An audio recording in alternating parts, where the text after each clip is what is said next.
மூன்றாவதாக, இயேசு தம்முடைய தாயையும் அருகே நின்ற தனக்கு அன்பாயிருந்த சீசனையும் கண்டு தம்முடைய தாயை நோக்கி, ஸ்திரியே, அதோ உன் மகன் என்றார். பின்பு அந்த சீசனை நோக்கி, அதோ உன் தாய் என்றார். ஒரு அருமையான ஒரு வார்த்தை. ஆண்டவர் இப்போது தன்னுடைய தாயாரை பார்க்கிறார். அருகே நின்கிற தனக்கு அருமையான, மிகவும் நேசிக்கிற, அன்பாயிருந்த ஒரு சீசனையும் இயேசு பார்க்கிறார். இந்த சம்பவத்தை தியானிப்பதற்கு முன்பாக நாம் லூக்கா சுவிசேஷம் 8வது அதிகாரம் 19 21 வசனம் அடங்கிய ஒரு வசனத்தை, அந்த பகுதியை நாம் தியானிப்போமானால், இயேசு கொடுத்த ஒரு பொறுப்பு, யாருக்கு அவர் பொறுப்புகளை கொடுக்கிறார் என்பதை உணர்ந்து கொள்ள முடியும். லூக்கா சுவிசேஷம் 8வது அதிகாரம் 19வது வசனத்திலிருந்து இந்த சம்பவம் நடைபெறுகிறது. இயேசு திரளான கூட்டம் ஜனங்களுக்கு நடுவாய் நின்று கொண்டிருக்கிறார். சுற்றிலும் ஏராளமான ஜனங்கள் நிற்கிறார்கள். இயேசு ஏராளமான அற்புதங்களை செய்திருக்கிறார். இயேசுவை பார்க்கும்படியாய் திரளான ஜனங்கள் வாஞ்சியோடு கூடி இருக்கிறார்கள். அந்த நேரத்திலே இயேசுடைய தாயாரும் அவருடைய சகோதரரும் இயேசுவை பார்க்கும்படியாய் வருகிறார்கள். வசனம் சொல்லுகிறது, திரளான கூட்டத்தின் நிமித்தம் அவர்கள் இயேசுவினிடத்திலே போக முடியவில்லை. தூரத்திலே நிற்கிறார்கள். ஒரு காரியத்தை செய்கிறார்கள்.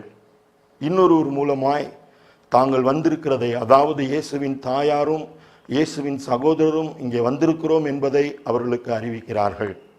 இந்த சம்பவத்தை சற்று நிறுத்திவிட்டு நமக்கு நன்கு பழக்கப்பட்ட இன்னொரு சம்பவத்தை நாம் தியானிப்போமானால், மார்க்கு சுவிசேஷத்திலே இந்த வசனத்தை நாம் வாசிக்க முடியும். ஒரு திமிர்வாதைக்காரனை சுமந்து கொண்டு 4 பேர் வருகிறார்கள். இயேசுவை சுற்றிலும் திரளான கூட்டம். அந்த வீட்டிற்குள்ளாய் போக முடியாதபடிக்கு திரளான ஜனங்கள் அடைந்து கிடக்கிறார்கள். ஆனாலும் அந்த 4 பேருக்குள்ள விசுவாசம் குறையவில்லை. அந்த வீட்டின் கூரையை பிரித்தார்கள். திமிர்வாதக்காரனை மேலே இருந்து கீழே இறக்கி இயேசுவின் அருகே கொண்டு வந்து விட்டார்கள். இங்கே பாருங்கள், இயேசுவின் தாயாரும் சகோதரரும் இயேசுவினிடத்திலே நெருங்க முடியவில்லை. காரணம் என்ன? நாங்கள் இயேசுவுக்கு தாய், நாங்கள் இயேசுவுக்கு சகோதரர் என்கிற ஒரு நிலைமை. எனக்கு அருமையான திருச்சபையின் மக்களே, கிறிஸ்து நமக்கு பொறுப்புகளை கொடுக்க விரும்புகிறார். யாருக்கு? தொடர்ந்து அந்த சம்பவத்துக்கு நாம் மறுபடியுமாய் வருவோம். இப்பொழுது இயேசுவினிடத்திலே செய்தி சொல்லப்படுகிறது, உம்முடைய தாயாரும் சகோதரரும் வந்து நிற்கிறார்கள் என்று சொல்லி. இயேசு ஒரு காரியத்தை சொல்லுகிறார். என் தாயார் யார்? என் சகோதரர் யார்? தேவனுடைய வார்த்தையின்படி அல்லது வசனத்தின்படி செய்கிறவனே எனக்கு சகோதரனும் சகோதரியுமாய் இருக்கிறான் என்று அவர்களுக்கு மிகவும் தெளிவாக சொல்லி அந்த இடத்தை விட்டு இயேசு புறப்பட்டு போனார். அங்கே நடந்த சம்பவம் என்ன? இயேசு தான் பிரபலமாக இருக்கும் பொழுது தனது குடும்பத்தை தனது அருகிலே வைத்துக் கொள்ள விரும்பவில்லை.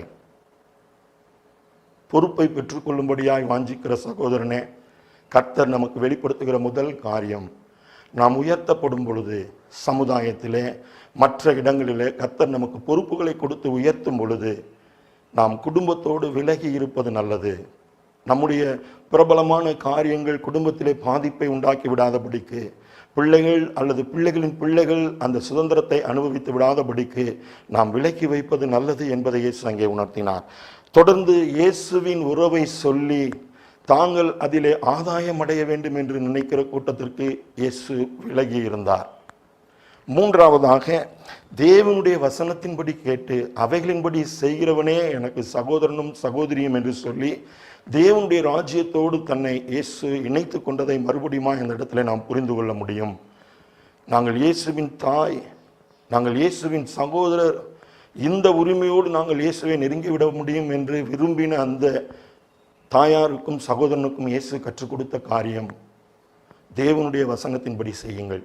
மறுபடியுமாய் சிலுவை காட்சிக்கு வந்து பார்ப்போம். ஒருவன் என்னை பின்பற்றி வர விரும்பினால் அவன் தன்னைத்தான் வெறுத்து தன் சிலுவை எடுத்துக்கொண்டு அனுதினமும் என்னை பின்பற்ற கடவன். தன் சிலுவை எடுத்துக்கொண்டு என்னை பின்பற்றாதவன் எனக்கு சீசனாய் இருக்க மாட்டான் என்று சொன்னார். இயேசு சிலுவையிலே தொங்கிக் கொண்டிருக்கிறார். சுற்றிலும் பார்க்கிறார். கடைசி வரைக்கும் அந்த தாய் தன்னோடு இருக்கிறதை அறிகிறார். அதை இயேசு பார்த்தார். அன்பாயிருந்த சீசனும் அங்கே நிற்கிறதையும் இயேசு பார்த்தார். இப்பொழுது அவர்களுக்குள்ளாய் ஒரு உறவை உண்டாக்குகிறார். தம்முடைய தாயையும் அன்பாயிருந்த சீசனையும் கண்டு, ஸ்திரியே, அதோ உன் மகன் என்றார். சீசனை நோக்கி, அதோ உன் தாய் என்றார். அந்நேரம் முதல் அந்த சீசன் அவளை தன்னோடு சேர்த்து கொண்டான். பொறுப்பிலே உண்மையாயிருக்கும்படியாய் நாம் அழைக்கப்பட்டிருக்கிறோம்.